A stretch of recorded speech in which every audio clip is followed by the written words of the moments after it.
You don't normally associate the word banking with sustainable, the word sustainable, and yet that's what we're going to be talking about in this session here is a new form you could think of as a form of sustainable banking. In one sense, it's used in the conventional sense of sustainability in the way that you just to make choices, essentially sustainable choices in regards to the impact on the environment or on communities. We also use the word, though, sustainable in terms of people. It's a way to sustain people through their various ups and downs of life cycles. We also talk about sustainable in a kind of the sense of the institutions of themselves and the industry in terms of sustaining itself through the business cycles and through crashes and the like. To help us kind of explore this kind of new form of banking, we've got a terrific anchor here for this roundtable, Bruce Cahan. It's great to create technology and to have PhDs doing theses and advanced research, but if it never gets implemented, I'm not sure what the point would be. What if we create a teaching hospital bank, what I've called Good Bank, and that bank was a first adopter of these technologies so that you could prove to other banks that these technologies work and that the bank itself is safer and more profitable as a bank. One of the hurdles we have in the system right now is the fact that you do need to be educated or literate to be able to participate. And this in itself is the reason why 60% of the world's population is unbanked today. I think the mobile phone is going to enable us to completely rewrite that paradigm.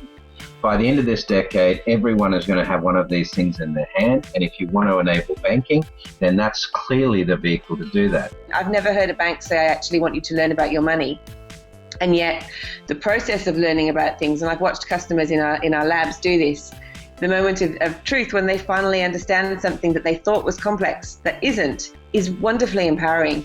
It's also about exposing people to dumb stuff and actually showing people what it is that we're doing. Because I think often banking executives have no idea what it feels like to be on the receiving end of a 57-step process for something that is actually about moving money from A to B. Now, when you have other industries face this type of disruption, and we've got two or three very good examples recently, the books industry, the newspaper industry, it's happening right now in the TV sort of cable news business, in the music business. If I told you in 1990 that the biggest seller of music in 2010 would be Apple Computer, you would tell me I was off my tree.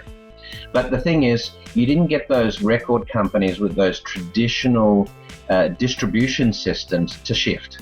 You had to have a new player come in that better understood the way to connect with customers using this new layer. And that's, I think, what the startups are doing in banking right now. Now, if you prove the model, you may be able to get smarter players in the banking system to say, what, their distribution cost is 1/10 of ours. They can deliver the product cheaper, they can do it faster, they can scale better. We have to shift or else we're going to be irrelevant very soon. Ultimately, what makes the only thing at the end of the day is essentially a declining revenue and declining margin. And so the way we make TARP banks like Bank of America and Wells Fargo and other institutions that have operated in a predatory manner to take note is as we start providing the enabling technology and information so that people have the transparency and accountability with respect to what's happening with their money. It used to be that psychology in the old days, what was always talked about was psychopathology, right? It wasn't how do we flourish, it's what's wrong with us. How do we create a system that allows for people to flourish and understands fundamentally that people want to do good, most people pay their bills, most people want to do what's right, instead of creating a predatory system where we look at human frailty and say, how do we take advantage of that? What I've seen here emerge is there's been a ton of positive analysis, in my opinion, of trends that we're riding here that are going in the right direction, the transparency, open data, demographic change with different generations up and coming, all the technology that's allowing us, the mobile explosion. I mean, there's been a lot of positive things.